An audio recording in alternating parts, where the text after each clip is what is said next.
Welcome to the Tech Egg. Don't get scrambled. Enjoy the video. You start by verifying the Xiaomi model and MIUI build because tools and files differ.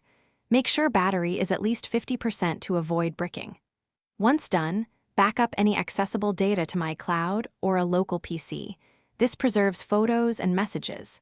Next, enable USB debugging and developer options, or if the phone is locked, prepare a quality USB cable for fast boot or an EDL adapter, so you can connect to PC and continue the unlock flow.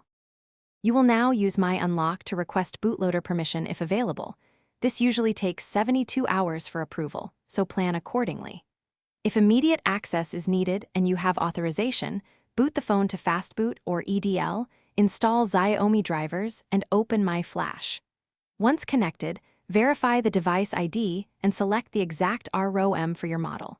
Flashing the wrong package is the main cause of failures. Carefully choose Clean All or Save User Data based on your backup. You finish by rebooting the phone and completing the initial setup. Make sure to re-enable your preferred lock method and My Account. If the device enters a boot loop, return to My Flash and reflash with the Clean All option to restore partitions correctly, then recheck ROM compatibility. If the PC cannot detect the phone, troubleshoot drivers and cables.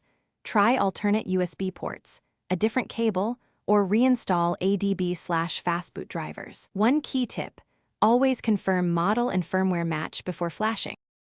Thanks for watching. Consider subscribing if I helped unscramble your problems.